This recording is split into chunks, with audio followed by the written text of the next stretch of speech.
Imagine you're sitting in the right seat of a commercial airliner. Okay, setting the scene. Yeah. And the plane is maybe 30 seconds from touching down. The weather is terrible. Visibility is dropping fast. And the pilot sitting next to you, the captain, who has, 20 years more experience than you do, makes a terrifying miscalculation. Oh, man. Right. They are lining up on the wrong runway. And that's a scenario that unfortunately is not just hypothetical, when you look back at the history of commercial aviation. Exactly.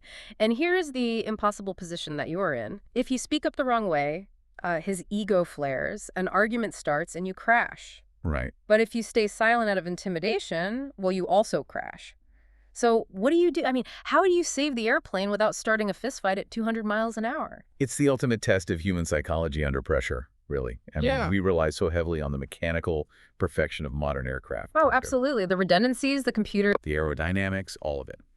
But ultimately, the safety of that multi-million-dollar machine rests entirely on the interpersonal dynamics of two human beings locked in a small room. Which is terrifying, but it brings us to the mission of today's deep dive. We are looking at a really fascinating stack of aviation safety manuals and training documents today. We are, yeah. And we're specifically focusing on something called the Command Authority Protocol for Flight Deck Conflict Resolution. And I want to set the tone right up front. This is going to mirror a high-level aviation safety seminar. So highly focused. Highly focused. It is essentially a psychological blueprint. It outlines exactly how to tell your boss they are about to make a fatal mistake without destroying the working relationship. And to really understand the genius of this protocol, you have to understand a concept called the command gradient. The command gradient. Okay, break that down for us. So in any flight deck, there is a strict hierarchy, right? The captain holds ultimate legal and operational authority. The first officer, the co-pilot, is subordinate. And that gradient, that hierarchy, is absolutely essential for clear decision-making. You can't have a democracy at 300 feet. Right, but a steep hierarchy can also be deadly, right? I mean, if the first officer is too afraid to speak up, they just become a passive passenger. Exactly. Which is why the aviation industry developed what we now call crew resource management, or CRM. CRM, right. Yeah, it was this massive cultural shift that started a few decades ago, moving away from the era where the captain was an unquestionable god. Oh, yeah, the old school mentality. Right, and moving toward a system where the crew operates as a cohesive team. So the protocol we're looking at today, it's a rigid 5-step escalation process rooted entirely in those CRM principles. It's a graduated escalation of intervention, basically. Exactly. It shows you how to challenge authority effectively but safely. And this applies to anyone who has ever had to correct a superior, honestly, whether you are in a cockpit, a boardroom, or an operating room. Oh, 100%. So let's walk through this blueprint. Let's go back to our scenario, right? You see a miscalculation. You need to intervene. How do you initiate a challenge without immediately triggering defensive behavior? I mean, without violating that command gradient you just mentioned. Well, the first step is actually highly calibrated. It's called inquire and advocate. Inquire and advocate. Yes, yeah. Because the absolute worst thing you could do is start with an accusation. You do not attack, you inquire. The initial move must be a polite, non-escalating request for clarification. And the sources actually provide specific, standardized language for this, which I found fascinating. Yeah, they don't leave it to chance. Right. The suggested phrasing is literally, "Captain, that looks non-standard. Is there a reason we aren't following the procedure?" Now, think about the psychology behind that specific string of words for a second. It's brilliant because of what it doesn't say. I mean, if I look at my boss and say, "You are wrong," or "You are making a mistake," I've just launched a personal attack. Their immediate biological reaction is going to be defensive. But by using the phrase non-standard, you are entirely neutralizing the tension. You are. You're focusing entirely on the procedure, not the person. Right. You're making a neutral observation of a discrepancy. You are just stating a fact.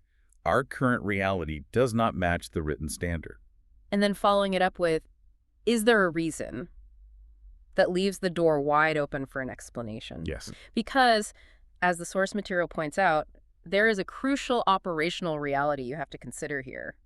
The captain might simply possess information that the first officer lacks. And that happens constantly in the air. The captain might have received an amended clearance from air traffic control on a different radio frequency. You're looking down at a chart or something. Exactly. And if you jump straight to an accusation, and it turns out they were completely correct, Well, you have just destroyed the trust in that cockpit for the rest of the flight. You've completely alienated your teammate.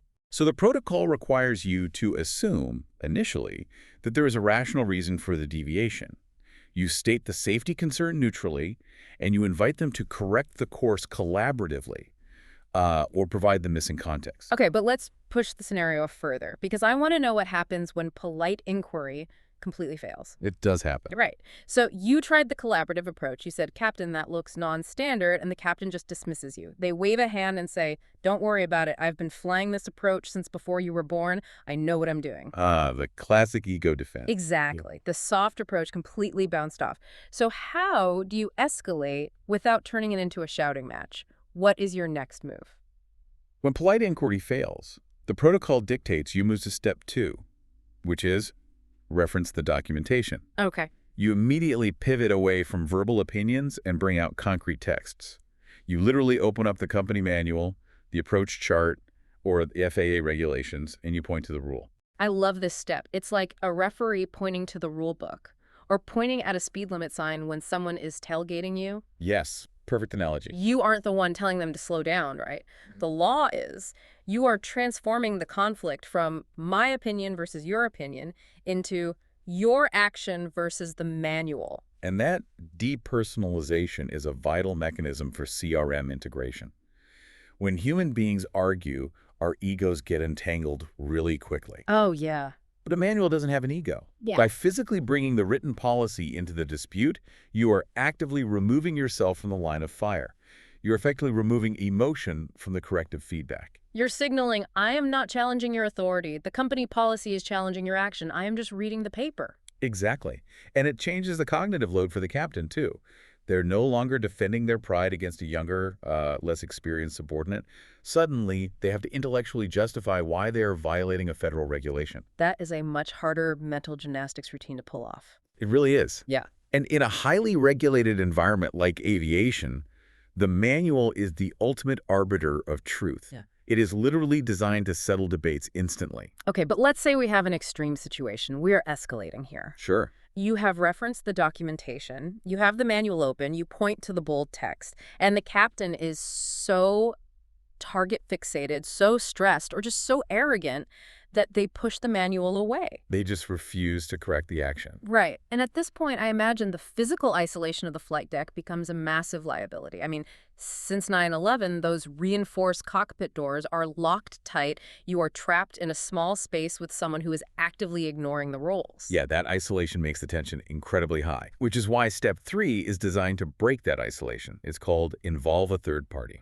So this is where CRM reaches beyond the cockpit door. Exactly. If disagreement persists, the protocol demands that you reach beyond that locked door and expand the resource pool. The sources mention bringing in objective outside experts, specifically people like maintenance, dispatch, or the chief pilot.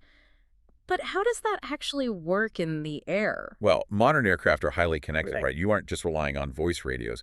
You have systems like ACARS. ACARS. Yeah, ACARS is essentially a secure digital messaging system. Think of it like texting for airplanes that connects the flight deck directly to the airline's operations center on the ground. Okay, so you can send a digital message to dispatch, which is basically a team of licensed professionals on the ground who help plan and monitor the flight. Right. But let me challenge this dynamic for a second. If a first officer gets on the radio or types out a message to the chief pilot mid-flight to essentially tattle on the captain's authority, I mean, doesn't that just completely shatter the captain's authority? Doesn't that nuke whatever working relationship is left? It is a massive escalation, without a doubt. But consider the alternative. Right, the alternative is accepting a compromised safety margin. The core objective of bringing in a third party is not to stage a mutiny. It is to gain objective truth, to gain clarification, and to pivot immediately back to a mission-critical operational focus. So it's not about winning the argument. No. Let's say there is a bitter dispute over whether an aircraft is legally allowed to fly with a specific broken sensor. The captain says yes, the first officer says no. They're completely deadlocked. Right. So calling the airline's maintenance control isn't a betrayal.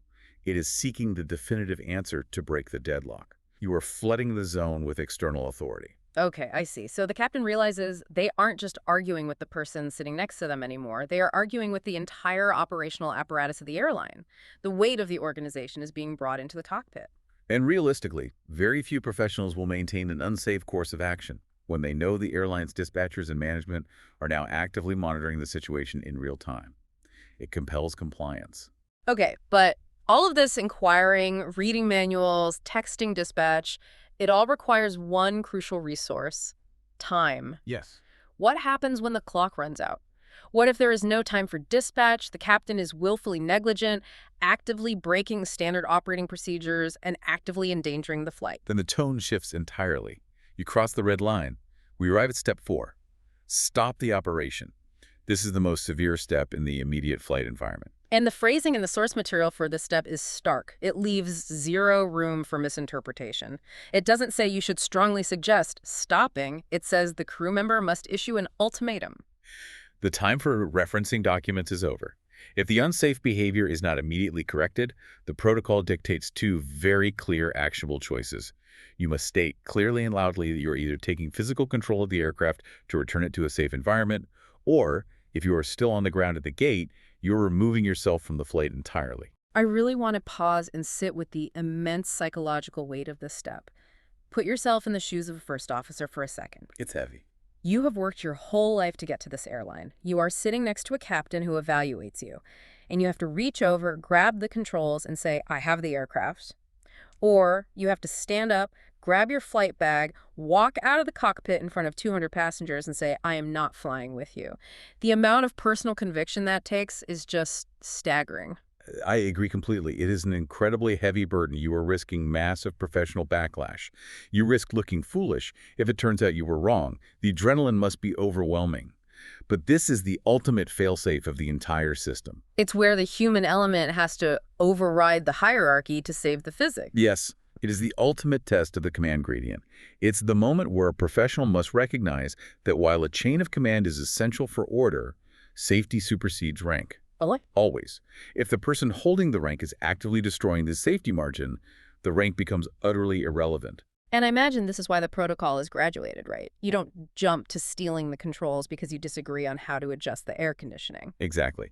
You utilize the lower steps to solve 99% of conflicts. But when that red line is crossed, hesitation is fatal.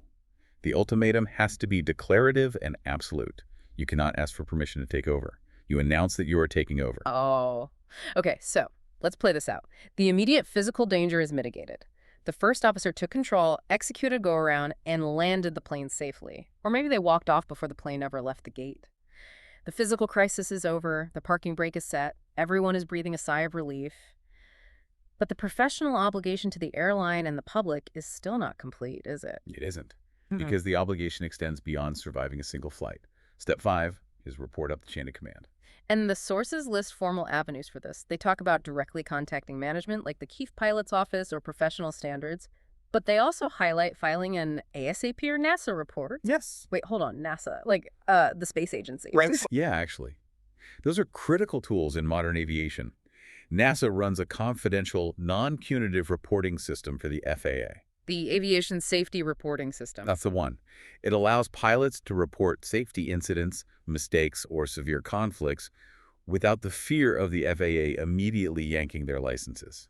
It is essentially offering immunity in exchange for honesty. That makes total sense. If pilots were terrified of being fired every time they reported a near miss, they would just hide everything. But why is this reporting step mandatory in our conflict protocol? I mean, if you survived the flight and you had a screaming match with the captain but ultimately got on the ground safely, why not just go to the hotel, vent to your friends, and move on? Because if you just walk away, that captain is going to fly with a different first officer tomorrow. Oh, and the next first officer might not be strong enough to step up. Precisely. This final duty is required to protect the broader ecosystem. It protects the public and the company. It's like finding a critical flaw in the company's server, but deciding not to write a maintenance ticket because your shift is over.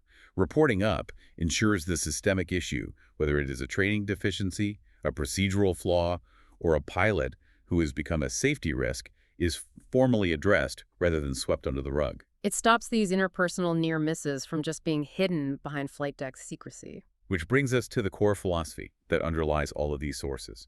The industry standard has completely evolved. The defining mandate is clear. Airlines do not want passive co-pilots. The era of the silent apprentice just nodding along with the veteran captain is officially dead. It has to be. The sources outline that modern airlines require professionals who actively assist the captain, but inherently possess three very specific things. They need the integrity to know exactly what the standard operating procedure is. They need the durability to withstand the intense interpersonal pressure of enforcing that company policy whenever safety is compromised. And they need the communication skills to navigate that conflict using the steps we just discussed. That is an intense set of requirements. So let's recap this journey. It's a 5-step, graduated escalation protocol designed to manage human fallibility, right? Right. First, inquire and advocate use the phrase non-standard to neutralize tension and ask for the missing puzzle pieces. Second, reference the documentation, bring out the manual to remove emotion and ego from the corrective feedback. Perfect. Third, involve a third party, use tools like ACARs to text dispatch and flood the zone with objective authority. Fourth, stop the operation, issue an absolute ultimatum to take control or walk away if lives are in immediate danger. And finally, report up the chain of command, file the ASA or NASA reports to protect the institution and the public from future risks. And remember, CRM principles guide each level of friction. It really is a masterful framework for handling high-stakes disagreements. And as we wrap up this analysis, I want to leave you with a final provocative thought to ponder regarding your own professional life. Oh, I like where this is going. We have spent this time analyzing a graduated protocol designed specifically for the life or death environment of a flight deck, right? But consider the leadership dynamics in your own world. Think about your office, your hospital, or your project team. Consider how implementing a rigid, emotionless, and standardized escalation process like this might expose hidden vulnerabilities within your current workplace. Or unlock entirely new strengths. I mean, what would actually happen in a corporate boardroom if a junior analyst could point to a standardized manual to challenge the CEO, knowing they had a systematic, protected way to escalate that concern without getting fired? It fundamentally shifts how power and safety interact. It changes everything. We started this deep dive talking about the illusion of perfect mechanical synchronization in an airplane and how messy human brains are the ultimate wild card. But looking at this framework, it is clear that aviation hasn't just engineered the wings and the engines, they have attempted to engineer the human relationships operating them. They built a mechanical process for managing human ego, and whether you fly airplanes or sit in a cubicle, there is a massive lesson to be learned there. Thank you for joining us for this deep dive. We'll catch you on the next one.